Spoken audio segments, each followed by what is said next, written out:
오늘은 설교를 시작하기 전에 잠깐 한 30초 퍼포먼스를 해보겠습니다.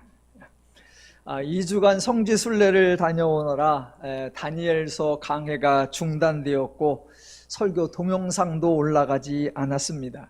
이런 교회 상황을 모르시는 동영상을 통해서 설교를 들으시는 분들이 매우 궁금해 하시면서 저에게 개별적으로 연락을 해 오셨습니다. 이스라엘에 있을 때에 어느 분이 문자를 해 주셨어요. 왜 다니엘서 안 올라와요? 그러길래 제가 여기 이스라엘입니다. 2주 후에 올릴게요. 답장을 했어요. 지난 토요일에 귀국을 했는데 주중에 또 어느 분이 제 개인 핸드폰으로 연락이 왔습니다. 저희 교회 전화번호와 제 핸드폰 번호가 별로 노출이 안 돼 있어서 알기가 쉽지 않은데 어찌해서 연락이 왔나 봐요. 그래서 제가 받으니까 혹시 그 전화가 더누림교회와 관계가 있나요? 그래요. 그래서 제가 더누림교회 목사입니다. 그랬더니 목사님 아유 다행이에요. 그래요. 왜요? 그랬더니 2주간 설교가 안 올라와서 뭔 일이 있나 궁금했었대요.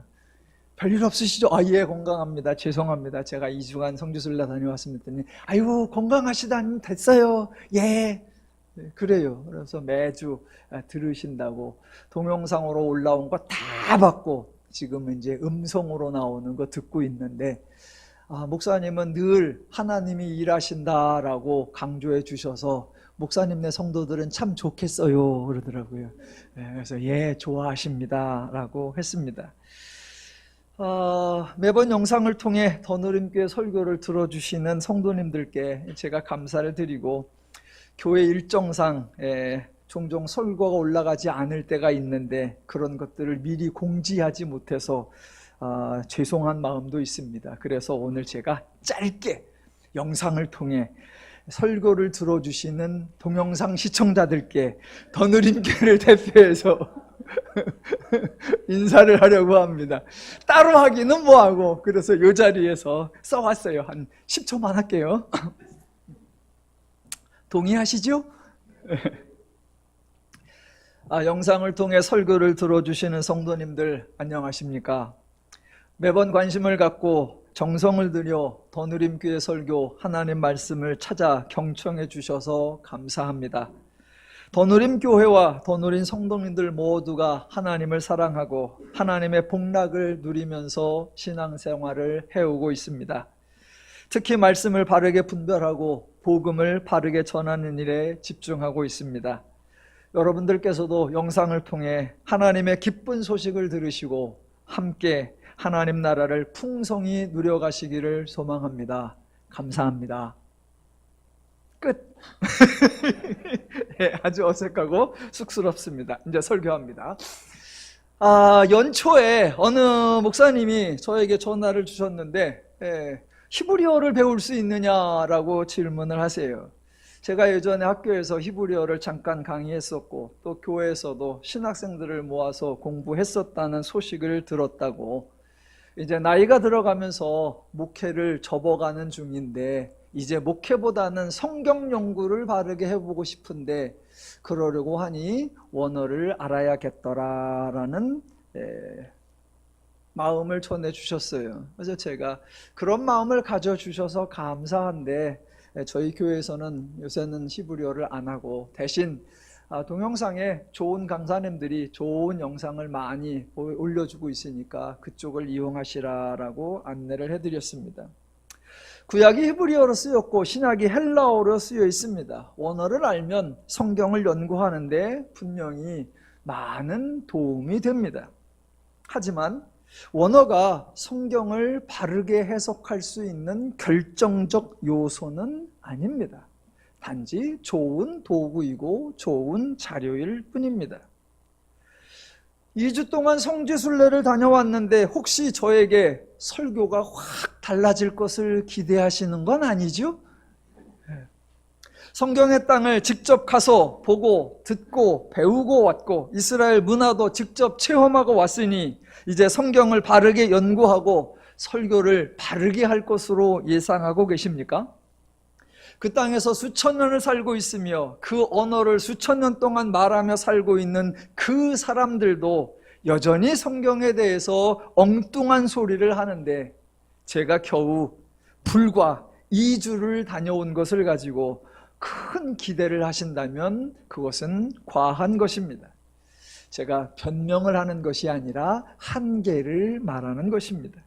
우리나라에서 우리나라 사람끼리 우리나라 언어를 가지고 우리나라 표현 방식으로 대화하며 살아갈 때에도 온갖 오해가 빈번하게 발생하는 것을 보면 언어를 안다, 문화를 안다, 그런 것들이 결정적 요소는 아닌 것 같습니다. 제가 얼마 전에 설교하면서 저희 교회 출신 사역자의 목사 안수식에 다녀온 이야기를 한 적이 있습니다. 그 교회 머릿돌에 히브리어가 적혀 있었는데 방향이 틀렸다라는 이야기를 말씀드린 적이 있습니다. 그 이야기를 하면서 저도 틀렸습니다. 거기 써 있던 글자가 카보드였는데 방향이 틀려서 드보카라고 쓰여 있다. 그러면서 제가 카보드는 거룩이다라고 했습니다. 아니에요. 카보드는 거룩이 아니라 영광이에요. 근데 제가 그렇게 자연스럽게 틀렸어요. 영광은 카보드가 영광이고 거룩은 카도쉬인데 아무도 그걸 지적해 주는 사람이 없었어요. 그런데 제가 가만히 생각해 보니까 그날 카보드라고 해놓고 거룩이라고 설명한 것 같아요. 그래서 원고를 막 찾아보니까 그렇게 실수를 했더라고요. 아는 척을 하다가 제가 큰 실수를 했습니다. 죄송합니다. 지리이든 지형이든 기후이든 문화이든 언어이든 풍습이든 이스라엘과 관련된 것, 성경과 관련된 내용은 모두 참고 자료이고 보조 자료들입니다. 그 자체가 성경을 풀어주지는 않습니다. 그 모든 자료를 총동원해서 성경을 바르게 해석해야 하는데, 오늘도 본문을 잘 살펴보도록 하겠습니다. 저와 여러분이 성경 이야기를 자주 들으면서 나름대로 가지고 있는 이미지가 있을 겁니다. 한편으로는 바르게 이해한 이미지이고 어떤 경우에는 오해하고 있는 이미지일 수도 있습니다. 산이라고 하면 저와 여러분은 높은 산, 나무가 울창한 산을 떠올리지만 이스라엘의 산은 나무가 거의 없습니다. 푸른 산이 없습니다. 가보니까 북쪽 지역은 그래도 조금 푸르러요. 색깔은 푸른데 솟아있는 나무는 거의 없습니다.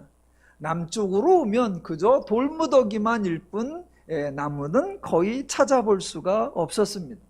그래서 저와 여러분은 더울 때 나무 그늘 아래서 쉰다라는 생각을 하지만 성경에는 그런 표현이 안 나옵니다. 왜냐하면 나무 그늘이 없어요. 그래서 바위 그늘에 쉰다라고 해요. 태양빛에 나오면 뜨겁고 태양을 지나 잠깐만 어디든지 그늘, 바위 옆에만 가도 시원해지니까 바위 그늘이라고 합니다. 종종 카페 이름 중에 로뎀나무, 로뎀하우스, 로뎀카페 있습니다. 그러면 엘리야가 로뎀나무 아래에서 쉬었던 것처럼 여러분도 그 카페에서 쉬세요. 그렇게 연상할 수 있지만 로뎀나무에는 쉴만하지가 않습니다.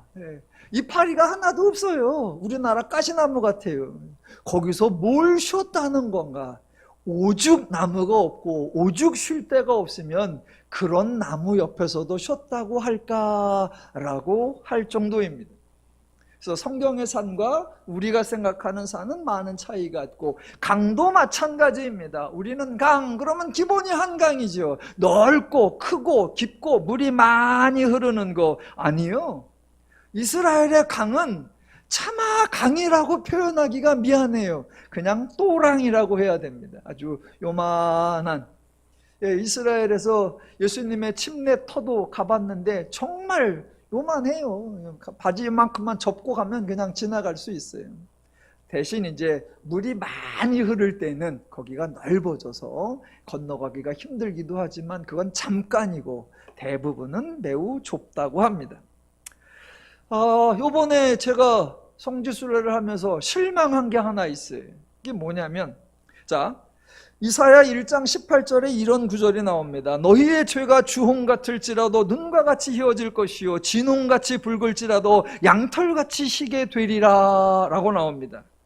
양털이 나오는데 희다라고 합니다. 죄와 죄사함을 대조하면서 너희 죄가 주홍 같거나 진홍 같을지라도 눈같이 희고 양털같이 희리라 라고 합니다.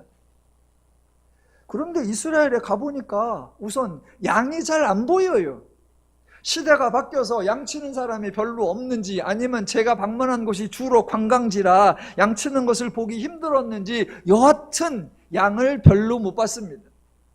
버스를 타고 이동 중인데 앞에서 가이드 목사님이 갑자기 오른쪽을 보세요 라고 다 쳐다보니까 양이 지나갑니다. 그래서 양 수십 마리가 쭉 가고 뒤에 어떤 사람 하나가 막대기 들고 갑니다. 이제 양을 본 거예요. 그걸 보는데 차에서 사모님 한 분이, 이번에 6분의 사모님이 함께 가셨는데, 사모님 한 분이 딱 보는 순간 무의식적으로 튀어나온 말, 아이고 더러워. 더럽죠. 한 군데 모아놓고 계속 사료를 주는 게 아니라 날망을 돌아다니며 먼지 구덩이 속에서 그런 세월을 몇 달째 이동을 하면서 하니까 아주 더러워요. 깨끗하기는커녕 흰색이 아닌 것 같아요. 원래 누런색 같아요. 그걸 보면서 너희 죄가 양털같이 희리라. 동의가 안 돼요. 물론 이사야는 깨끗한 양털을 표현한 것이겠죠. 자, 인물에 대한 이미지도 마찬가지입니다. 인물에 대한 이미지, 노아. 여러분은 성경에 나오는 노아 그러면 어떤 모습이 연상됩니까? 노아.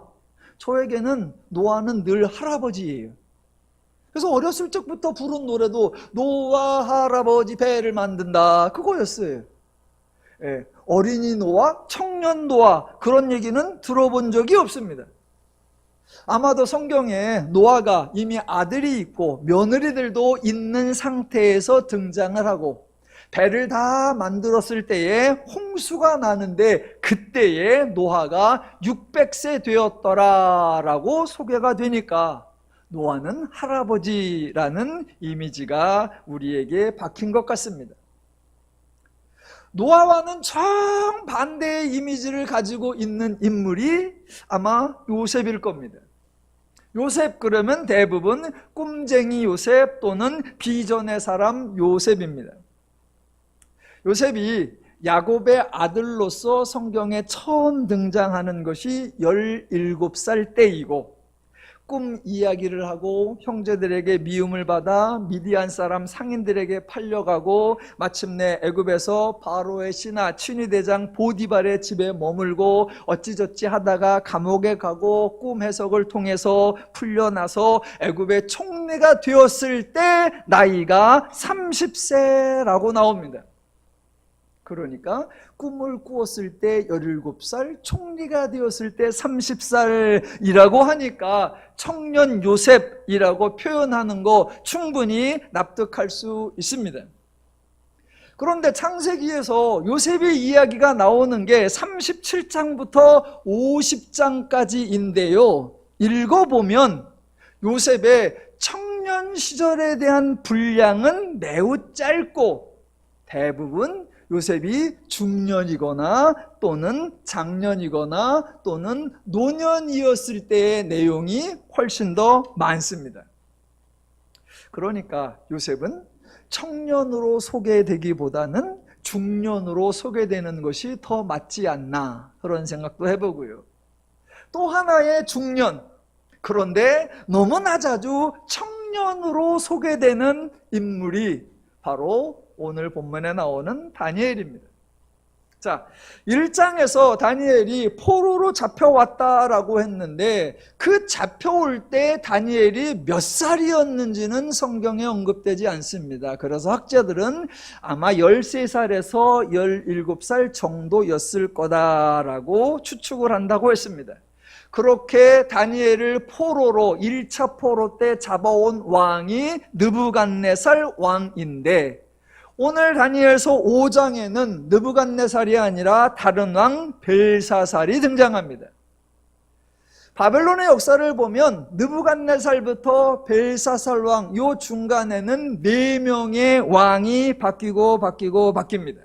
그러니까 1장부터 5장 사이에는 그 왕의 통치 기간을 계산해 보면 대략 한 60년 정도의 세월이 흘렀다라고 지난번에 말씀드렸습니다. 다음 주에는 6장을 볼 건데 6장 1절에 보면 왕이 또 바뀌어요. 다리오라고 하는 왕이에요. 그러니까 벨사살 이후에 또 시간이 흘러서 나라가 바뀌었고 또 왕이 바뀌었습니다. 그래서 6장에서 보는 다니엘은 나이가 적어도 80살 이상은 된 겁니다. 그러니까 다니엘서 1장에 나오는 다니엘은 아마 10대 중후반의 청년이라고 할 수 있겠고, 다니엘서 5장에 나오는 다니엘은 적어도 60세 이상이 넘은 어르신이고, 다음 주 66장에서는 80세 할아버지 다니엘을 볼 겁니다. 그러니까 요셉이나 다니엘 그러면 우리가 청년 캠프, 청년 수련회 주제 인물인데 저는 좀 바꿔야 된다고 생각합니다. 요셉과 다니엘 그러면 실버대학 저는 장로님 연합수련회 그런데 주요 인물로 소개가 되어야겠다라고 생각을 해봅니다. 제가 한번 그런 기회가 주어지면 거기서 한번 해보겠습니다. 자, 오늘 본문으로 와보겠습니다. 벨사살 왕이 잔치를 베풀었다라고 했습니다. 많은 신하들을 데리고 잔치를 한다. 왕의 권세, 왕의 위엄을 자랑하고 뽐내는 그런 잔치입니다. 그때 사람의 손가락이 나타나서 벽에 글자를 썼다고 합니다. 당연히 놀라고 두렵고 불안하고 걱정됐겠지요. 그런데 놀란 모습, 두려운 모습 이런 걸 표현하는 바벨론식 표현, 우리 같으면 와 다리가 후달거린다 라고 하든가 온몸이 부들부들 떤다 그러는데, 그런 것들을 바벨론식으로 표현한 거, 그게 5장 6절이에요 이에 왕의 즐기던 얼굴빛이 변하고 그 생각이 번민하여 넓적다리 마디가 녹는 듯하고 그의 무릎이 서로 부딪힌지라 입니다. 우린 이런 표현 잘 안 쓰죠. 어젯밤에 악몽을 꿨는데 얼마나 무섭든지 넓적다리가 녹더라. 그런 말을 우리는 안 해요. 우리는 안 해.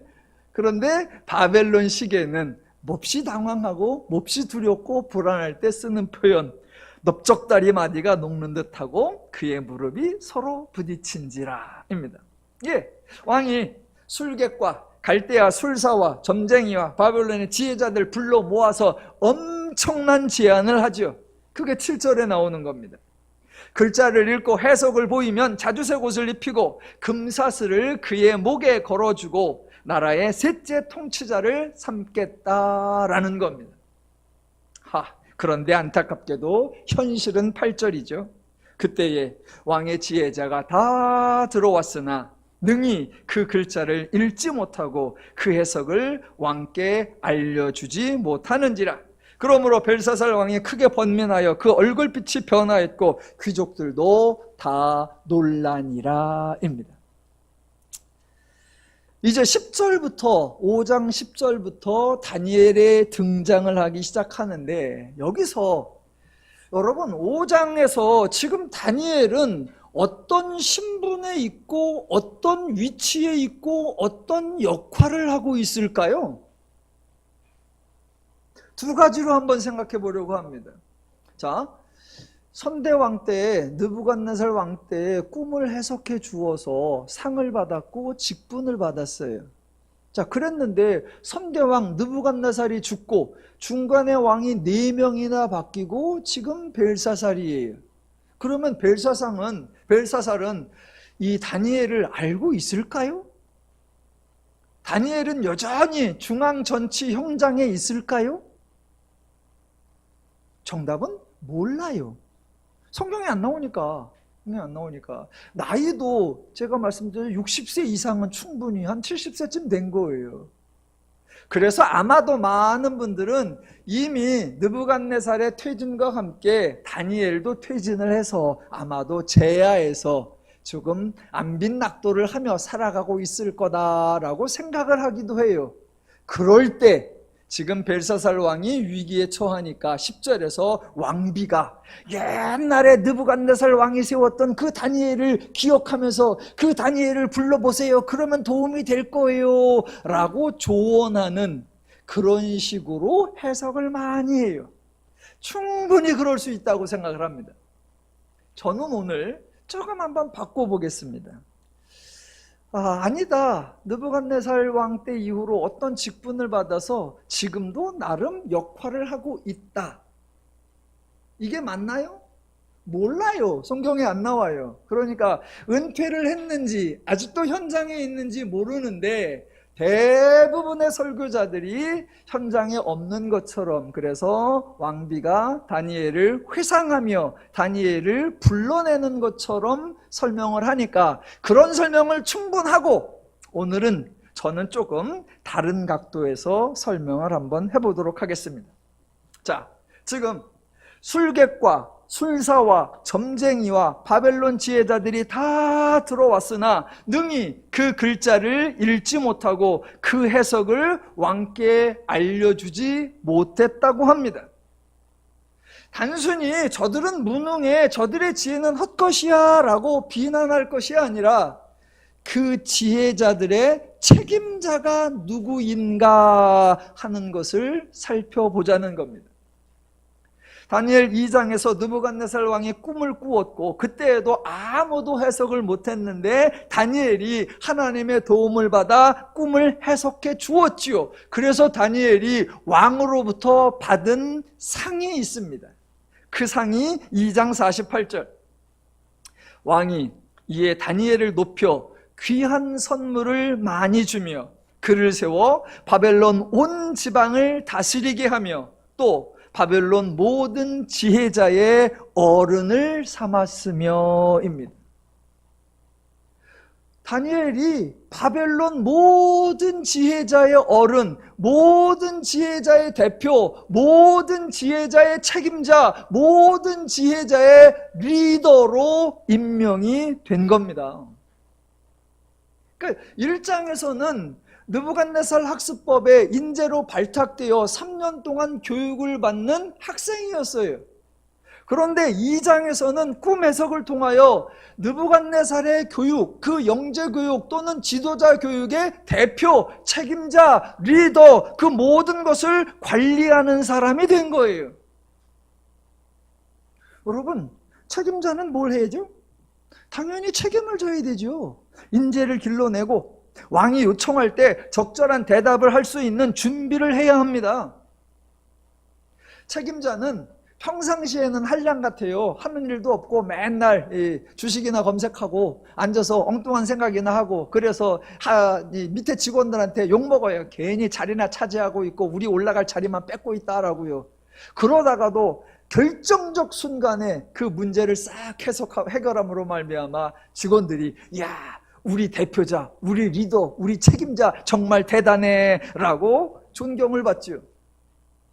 그렇게 존경을 받으면 다행인데 그런 문제가 딱 발생했을 때 해결을 하지 못하면 책임자로서 모든 책임을 덮어쓰고 비난과 모욕을 감당해야 하고 결국은 파면을 당해야 하는 자리, 그게 리더고 그게 대표고 그게 책임자입니다.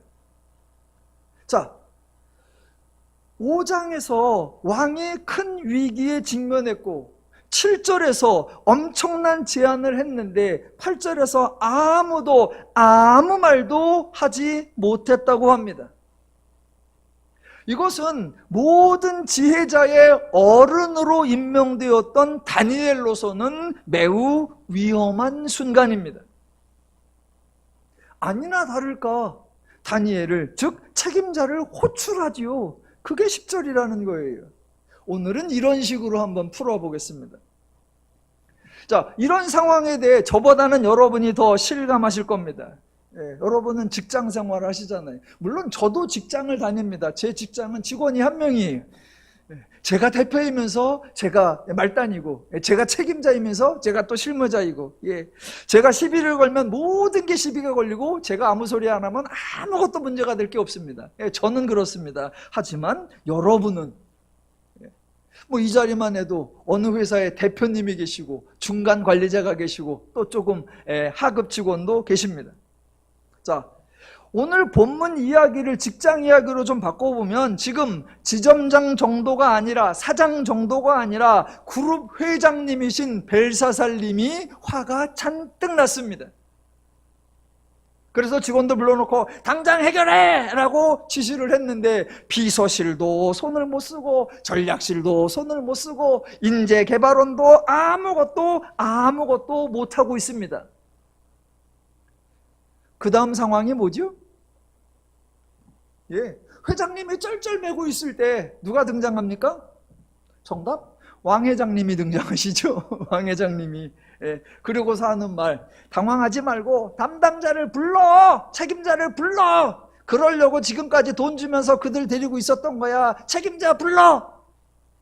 그 왕 회장님이 10절에 나오는 왕비예요. 한번 보세요.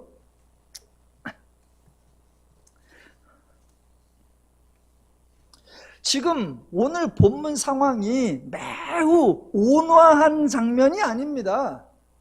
왕비가 등장해서 아주 옛적 일을 기억하며 왕과 함께 덕담을 주고받으면서 그때 쓸만한 인간이 하나 있었는데 한번 불러보시죠. 그러는 게 아니에요.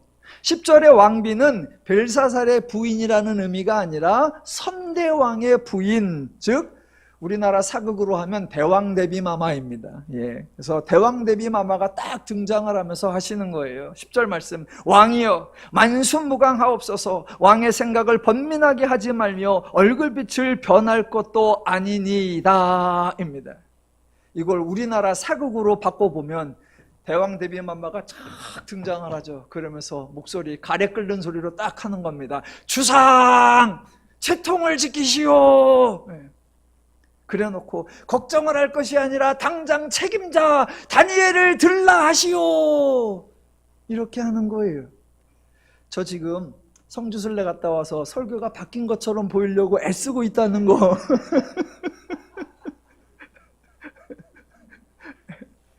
제 노력을 가상히 여기셔야 합니다.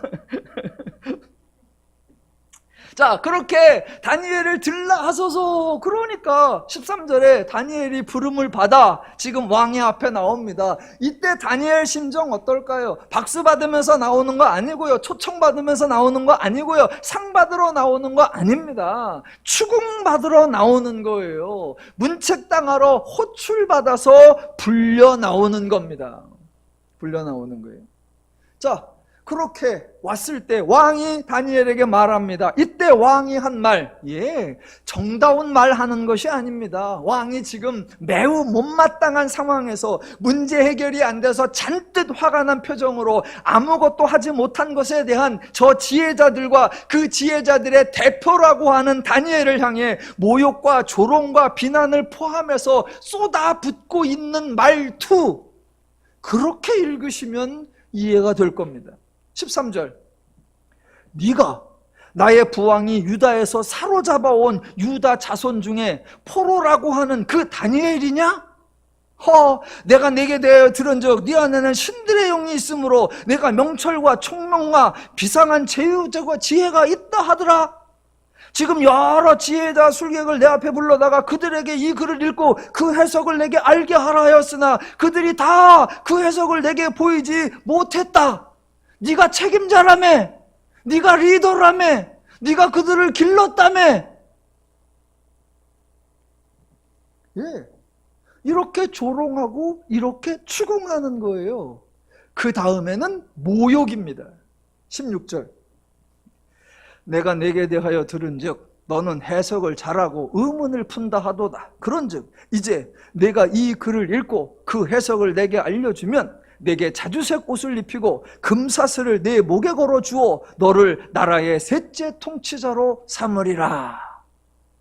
이게 모욕이에요. 여러분, 모욕감 느끼셨습니까?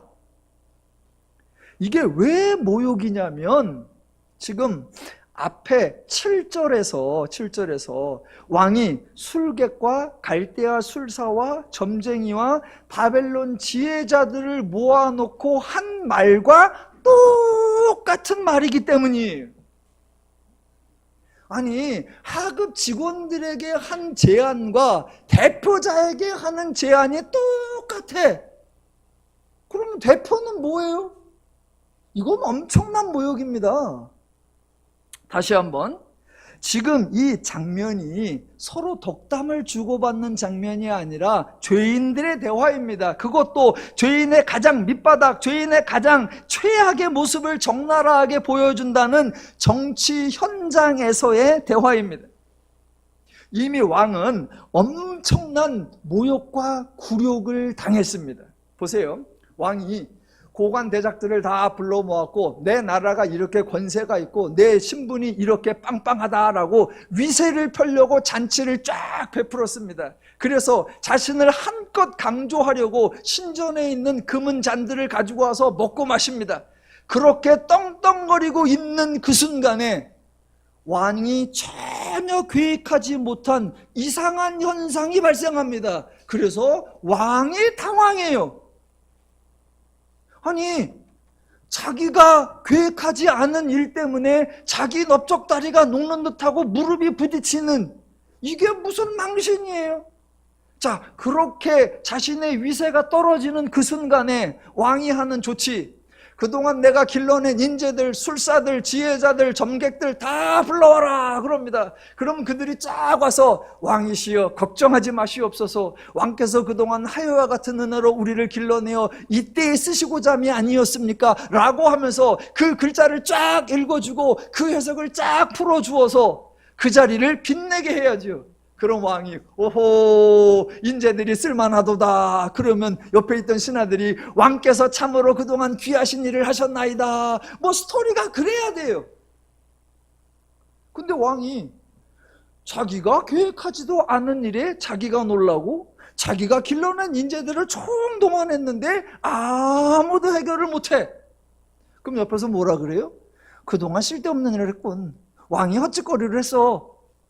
그 수근수근거리는 게 들릴 겁니다. 예, 왕으로서는 이미 그렇게 대망신을 받은 겁니다. 그러고 있을 때 대왕 레비마마 왕비가 딱 나와서 예, 다니엘을 불러들여라 라고 합니다. 그래서 지혜자의 머리인 다니엘을 불렀습니다. 그렇게 다니엘을 불러서 고운 말을 할까요? 선한 조치를 내릴까요? 아니요. 대표를 불러놓고 책임자를 불러놓고 지도자를 불러놓고 어른을 불러놓고 이미 아무것도 하지 못한 쓸모없는 지도자, 지혜자들에게 했던 것과 똑같은 제안. 이 글자를 읽고 이 글자를 해석하면 자주색 옷을 입히고 나라의 셋째 7일을 삼겠다. 똑같은 말을 하는 거예요. 실감을 나게 한번 해볼게요. 우리 이제 목회자 세계로 얘기해보면 우리 침례신학대학교가 있는데 학생들이 졸업하기 전에 성경고사라는 걸 봅니다. 그래서 그 일정 점수 이상을 맞아야 그게 이제 패스가 돼요. 그래야 졸업이 돼요. 학교에서 얼마 전에 학생들에게 성경을 좀 더 많이 읽고 잘 알게 하려고 성경 시험 대회를 했어요. 그래서 일정 기구 최고 점수가 나온 사람에게는 약 1천만 원 상당의 장학금을 준다라고 하는 시험을 봤습니다. 그래서 뭐 어떤 학생이 상을 받았다고 해요.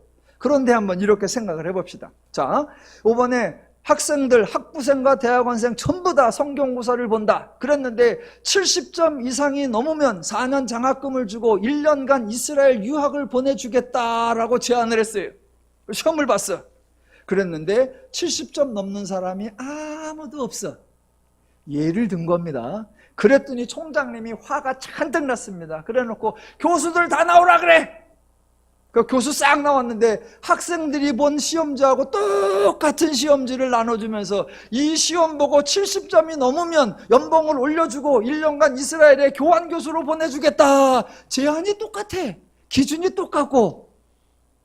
그럼 교수님들은 와 횡재다 라고 할까요? 모욕, 우리를 학생 취급하나 모욕이라고 할까요? 예, 당연히 모욕입니다. 다니엘과 세 친구는 바벨론에서 환대를 받으며 지낸 것이 아닙니다. 예나 지금이나 텃세가 있고 학연이 있고 지연이 있습니다. 패망한 나라 유다에서 끌려온 포로 출신에게 바벨론 신하들이 참소한 사건 3장에서 이미 보았었습니다. 신하들은 참소하고 왕은 달랐을까요? 아니요. 왕도 다르지 않습니다. 다만 필요하니까 써먹는 것뿐입니다. 벨사살 왕이 자기가 당황하고 있을 때에 왕비가 나타나 다니엘을 부르소서라고 해서 다니엘이 왔습니다. 그 다니엘에게 왕이 안절부절하는 모습 보이고 싶어 할까요?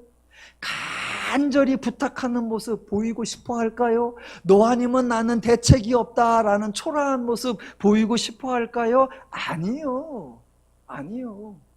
설령 문제가 해결이 안 될지라도 왕은 자기 자존심을 꺾지 않는 거예요. 그래서 허세가 나오는 거고, 그래서 텃세가 나오는 거예요. 있는 곳에서 자기의 세력을 떨치면 텃세라고 하고요, 나이가 먹었다고 떨치면 그걸 연세라고 해요. 네. 지금 이 나라에도 텃세가 많고 연세가 많고 위세가 많아요. 위세가 많아. 저는 오늘 본문을 이렇게 한번 풀어보면서 저보다 우리 성도님들을 존경하기로 했어요. 저는 이런 상황이 별로 안 와요. 제 위에 상사도 별로 없고요, 제 위에 아래 직원도 별로 없습니다. 근데 여러분은 그 직장에서 꼽사리를 끼고 계시잖아요. 늘 억울한 누명을 쓰기도 하고, 자기 책임도 아닌데 덮어쓰기도 하고, 괜한 오해도 받으시고, 그럼에도 불구하고 사표를 던지지 아니하시고 그저 가슴에만 들고 다니시면서 꿋꿋이 견디고 계시는 여러분의 인내와 성실에 경의를 표하는 바입니다. 진짜로 존경합니다. 자, 보세요. 다니엘을 설교하는데 너무 다니엘을 칭찬 일변도로만 가기 때문에 오늘 제가 한번 상황을 바꾸어서 설명을 해보았습니다. 자, 5장 17절 이하를 보겠습니다. 17절부터 21절까지는 예전에 느부갓네살 왕에게 있었던 꿈 해석에 대한 내용을 언급하는 것이고요, 벨사살 왕과 관련된 사건이 22절부터입니다. 읽어보시면, 벨사살이여, 왕은 그의 아들이 되어서 이것을 다 알고도 아직도 마음을 낮추지 아니하고 도리어 자신을 하늘의 주제보다 높이며 그의 성전 그릇을 왕 앞으로 가져다가 왕과 귀족들과 왕후들과 후궁들이 다 그것으로 술을 마시고 왕이 또 보지도 듣지도 알지도 못하는 금, 은, 구리, 새와 나무, 돌로 만든 신상들을 찬양하고 도리어 왕의 호흡을 주장하시고 왕의 모든 길을 작정하시는 하나님께는 영광을 돌리지 아니한지라. 이러므로 그의 앞에서 이 손가락이 나와서 이 글을 기록하였나이다 입니다.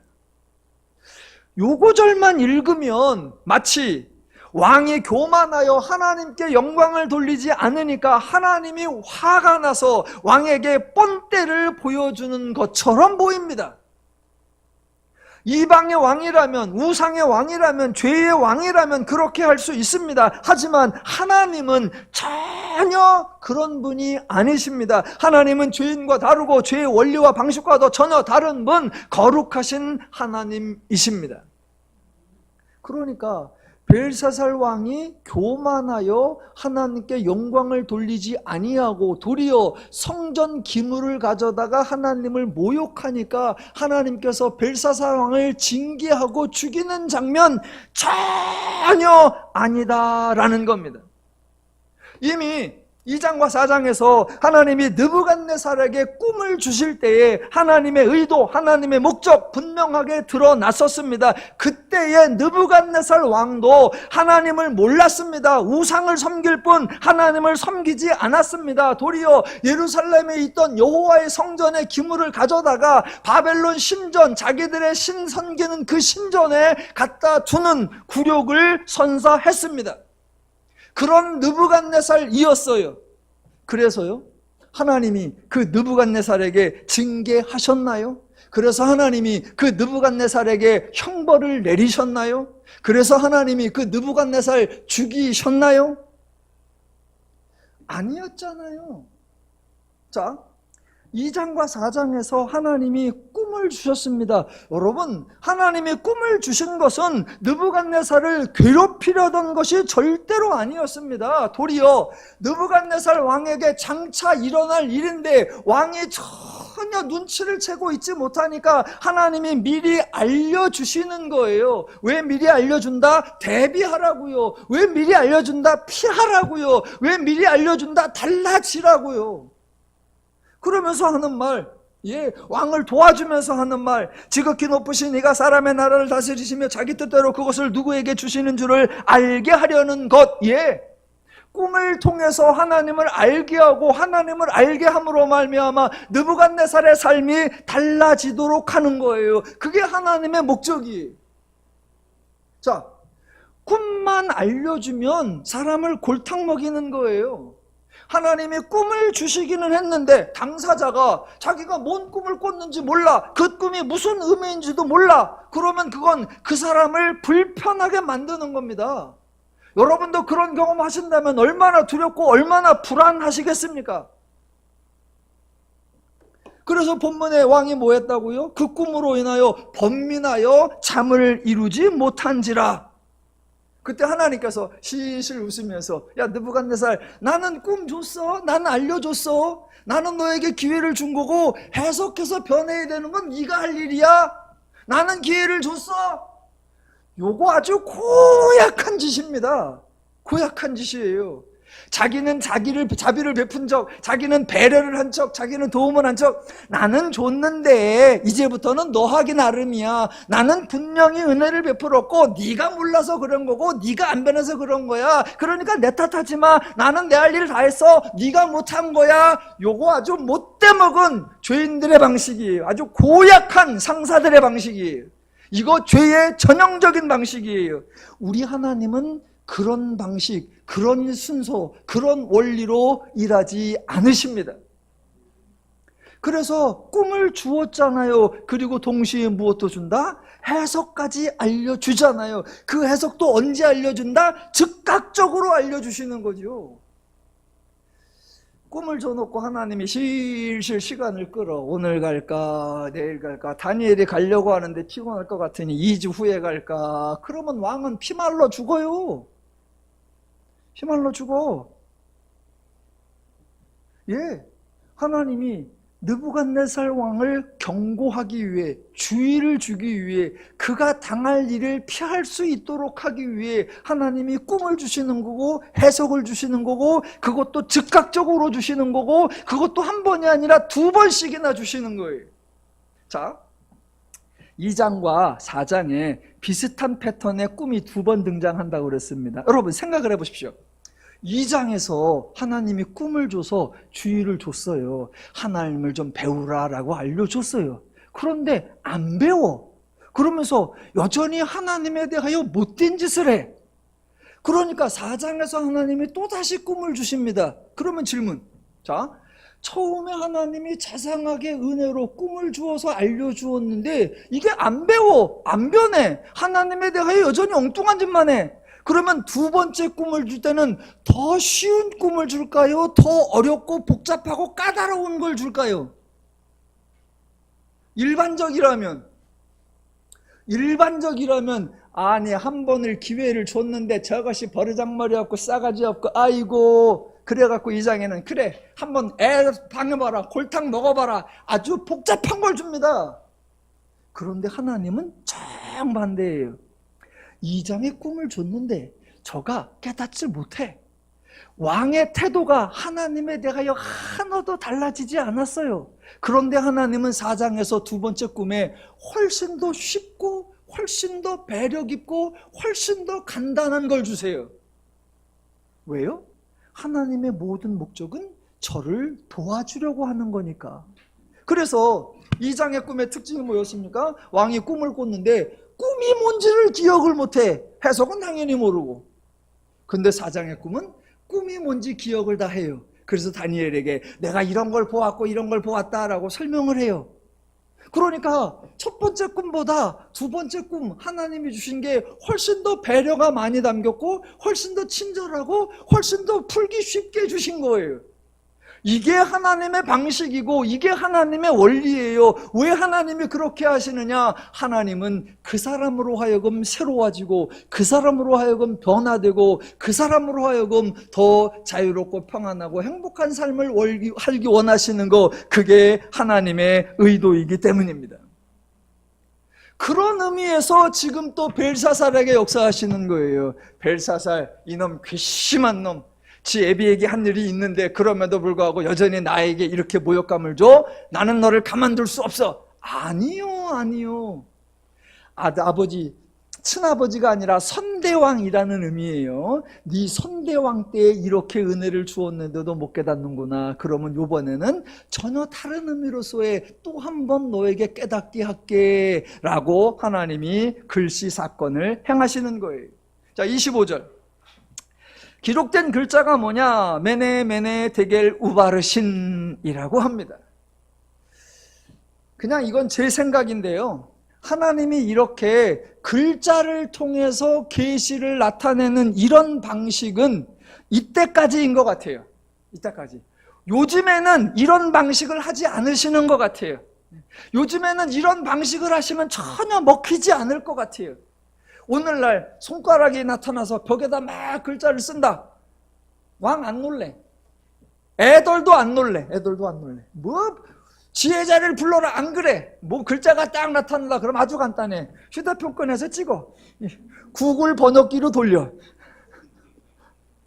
음성 지원 그러면 알아서 다 나와. 메네 데겔 우바르신 나와. 이번에요 이스라엘 갔는데요, 아마 한 달은 이스라엘 얘기 나올 거예요. 우려 먹어야지. 다녀왔는데 그러니까 이게 패턴이 많이 달라졌더라고요. 예전에는 어느 장소를 가면 거기 안내판이 있거나 말거나, 왜? 어차피 히브리어로 써 있으니까 아무도 안 읽을 거예요. 그러니까 전부 다 가이드 옆으로 모여요. 그럼 가이드가 수신기 통해서 어쩌고 저쩌고 막 설명을 하면 듣고 가이드 따라서 갑니다. 근데 이제 안 그래. 어차피 수신기는 다 꼈으니까 소리는 다 들려요. 그리고 그렇게 들으면서 그 앞에 모이는 게 아니라 다 그 표지판 앞에 가 있어. 19명이 다 이러고 있어. 그러면 요 번역기에 그 설명이 다 떠요. 다 아시죠? 요새 그런 시대라는 거. 그래가지고 가이드가 뭐라고 설명만 다 듣고 이제 사진 찍으세요. 그럼 사진 찍는 게 아니에요. 말할 때 이미 가서 다 이러고서 다 알아들었어. 그러고서 사진 찍으러 쟁일 돌아다녀. 그럼 가이드는 이제 끝나고 모이세요. 그럼 모여. 그러니까 지금은 이제 하나님이 글자 써갖고 메네 데겔 우바르신 그럼 걱정도 안 해 사람들. 놀래지도 않아. 그러니까 이 방식은 그때까지만이다.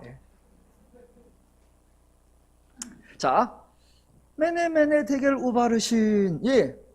5장에서 왕은 이미 다니엘에게 모욕을 주었습니다. 그런데 하나님은 다니엘을 왕에게 가게 하고 다니엘은 하나님이 알려주신 것을 왕에게 잘 전달합니다. 저는 한번 생각을 해봤어요. 제가 만약 그랬으면 어떨까? 그때라면 나이가 한 60이 넘었어요. 다음 주에는 다니엘이 사자굴에 들어갔다 나오는 얘기가 나오는데요, 그때 다니엘이 얼추 나이가 한 80이에요. 다음 주에 얘기하겠지만 잠깐만 얘기해보면 저도 그 나이쯤 되면 자, 기도하고 죽을래? 기도 안 하고 살래? 그럼 기도하다 죽겠어. 어차피 80이 넘었는데. 어차피 80이 넘었는데 뭐. 80 가까운 분들에겐 죄송합니다. 옛날 기준으로. 뭐 그때 뭘 더 살아. 성경에 안 나왔지만 거기도 질병이 많았을 거예요. 앞에도 잘 안 보이고 막 그랬을 거예요. 그러니까 지금 다니엘이 한 60 이상이 훨씬 넘었어요. 그런데 왕이 나와서 자기를 불러내더니 뭐 어쩌고 저쩌고 막 그럽니다. 그럴 때 조금만 고약한 생각을 하면 하나님이 딱 가서 야 알려줘라 그럴 때 딱 보고 나서 왕이시여 저 글자는 저도 처음 봅니다. 그럴 수 있잖아. 왕이시여 뭔 뜻인지 도무지 모르겠습니다. 그럴 수 있잖아요. 또는 엉뚱한 해석으로 변질시키고 왜곡시킬 수 있잖아요. 그런데 그러지 않아요. 하나님은 하나님의 기물이 모욕을 당하고 하나님이 보낸 사람이 모욕을 당해도 하나님은 다니엘을 보내서 벨사살에게 은혜를 주십니다. 그것을 해석하게 하여 그가 경고를 받게 하고 그가 달라지게 하십니다. 왜요? 하나님은 근본적으로 인간을 사랑하시고 근본적으로 인간을 도와주시는 선하신 분이기 때문입니다. 그래서 다니엘이 글자도 제대로 읽어주었고 해석도 제대로 해줍니다. 26절. 그 글을 해석하건대 메네는 하나님이 이미 왕의 나라의 시대를 세워서 그것을 끝나게 하셨다 하며 데겔은 왕을 저울에 달아보니 부족함이 보였다 하며 베레스는 왕의 나라가 나뉘어서 메대와 바다 사람에게 준바되었다 함이냐이다. 예, 메대 세어보았다. 데겔 저울질해 보았다. 즉 왕의 나라와 왕에 대하여 평가해 보았고 판단해 보았다. 그랬더니 부족함이 보였고 결핍이 보였다라는 겁니다. 그러니까 당연히 조치는 베레스, 즉 나라를 나누어 다른 사람에게 나눠준다입니다. 이 해석을 듣고 왕이 너무 기뻤어요. 그래서 우선 다니엘에게 조치를 취해줍니다. 약속한 보상을 내려요. 그게 29절. 자, 29절에 뭐라고 나오느냐? 이에 벨사살이 명하여 그들에게 다니엘에게 자주색 옷을 입히게 하며 금사슬을 그의 목에 걸어주고 그를 위하여 소설을 내려 나라의 셋째 통치자로 삼으니라. 자, 그랬고 정작 하나님이 메네메네 데겔 우바르신 글자를 통하여 예언하셨던 경고하셨던 일 이루어졌습니까? 안 이루어졌습니까? 이루어졌죠. 그게 30절. 그날 밤에 갈대아 왕 벨사살이 죽음을 당하고 메대 사람 다리오가 나라를 얻었는데 그때의 다리오는 62세였더라. 예, 하나님이 말씀하신 거 당연히 이루어지죠. 여기서 마지막으로 한 가지만 강조하고 설교를 마치겠습니다. 자, 벨사살이 죽임을 당했다고 합니다. 여러분, 누구에게 죽임을 당했죠? 본문에는 없습니다. 그런데 한번 생각해 보세요. 누구에게 죽임을 당했죠? 제가 이렇게 질문하는 이유는 본문에는 안 나와요. 그런데 제가 설교 준비를 하다 보니까 여러 유명하다고 하는 주석들에서 뭐라고 해놨느냐? 하나님이 예언하셨고 하나님이 경고하셨고 경고하신 대로 하나님이 벨사살을 그날 밤에 죽였다 라고 해석하더라 말입니다. 저는 그 해석에 동의할 수 없습니다. 왜요? 우리 하나님은 그런 분이 아니시기 때문입니다. 하나님이 벨사살을 죽였대요. 그럼 질문해 보겠습니다. 여러분, 왜 하나님이 벨사살을 죽였죠? 그러면 또 이렇게 나오죠. 교만하여 성전 그릇을 가져다가 술을 마시고 하나님께 영광을 돌리지 않았기에 하나님이 다른 사람을 통하여 벨사살을 죽였다.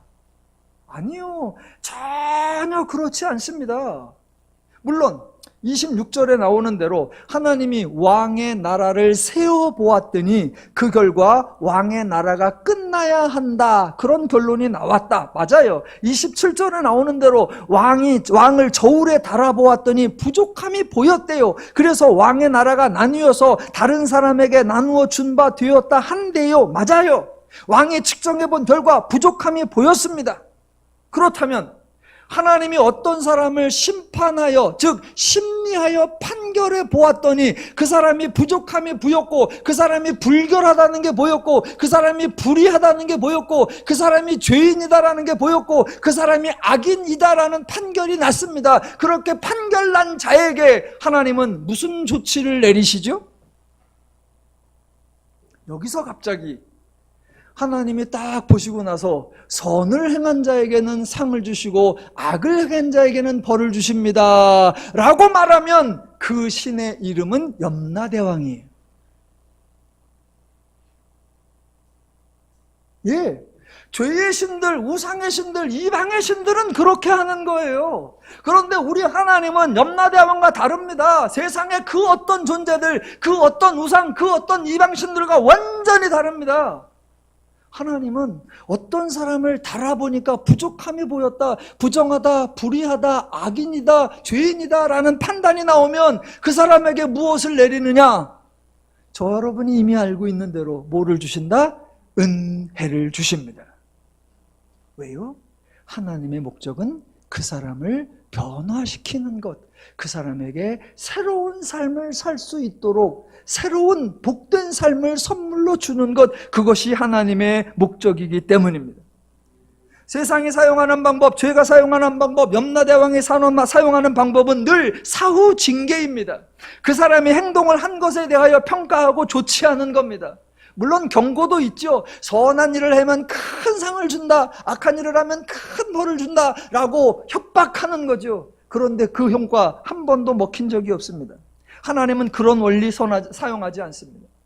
어떤 사람이 선하고 착하고 바르고 의롭게 살아가고 있다, 그럼 하나님은 그냥 두십니다. 왜? 이미 선하고 착하고 바르고 의로운데, 그래서 즐겁고 신나고 행복한데 두세요. 그때 어떤 사람을 보니까 불의하고 부정하고 더럽고 추하고 악해요. 그러면 뭐를 주신다? 은혜를 주십니다. 그렇게 은혜를 주었는데도 사람이 달라지지 않아. 그러면 어떻게 하신다? 더 큰 은혜를 주십니다. 그래도 안 변해. 그럼 어떻게 하신다? 더 큰 은혜를 주십니다. 언제까지? 그 사람이 새로워질 때까지. 왜? 그게 하나님이 인간을 사랑하는 방식이기 때문입니다. 그러니까 세상에는 기껏해야 착하게 살아서 상 받았대, 악하게 살아서 벌 받았대, 그것밖에 없습니다. 그런데 기독교에는 나의 부족함에도 불구하고, 나의 악함에도 불구하고 하나님께로 은혜를 받았다라는 고백이 가능한 것입니다. 그러니까 정말 마지막 다니엘이 나와서 메네메네 데겔 우바르신 그 해석을 해주었을 때, 이 벨사살은 다니엘에게 상을 주는 29절을 할 것이 아니라 벨사살은 다른 걸 했어야 합니다. 뭐요? 그래? 너희 하나님이 보시기에 나의 부족함이 보였다고? 그래서 내 나라가 나누어질 것 같다고? 아, 그랬었구나. 여러 고관 대작들이요, 그동안 나의 악행을 용서하시고 나의 미련하고 엉뚱한 조치들을 여러분이 좀 이해하시고 이제부터 달라질 것입니다. 여러분들 평안하시고 여러분을 자유하시고 여러분을 행복하시고 이 나라의 모든 백성들이 행복할 수 있도록 내가 선행을 베풀겠습니다 라고 달라졌어야죠. 그러면 벨사살을 죽이려고 암살을 계획하던 자들이 이 사람 달라졌네? 하나님이 기대하신 건 그거였습니다. 하나님은 저와 여러분에게 뭔가 위기를 조장하고 두려움을 주려는 것이 아니라 우리의 악행과 우리의 부족함을 바꾸어 하나님의 뜻과 마음과 심정으로 살아 하나님의 나라를 누리며 행복하게 살기를 원하셔서 은혜를 주시고 계시를 주시고 역사를 주시는 겁니다. 하나님을 두려워하지 마시고 하나님을 즐거워하시고 하나님의 뜻대로 행하셔서 하나님의 행복을 풍성히 누리며 사시기를 주님의 이름으로 축원합니다.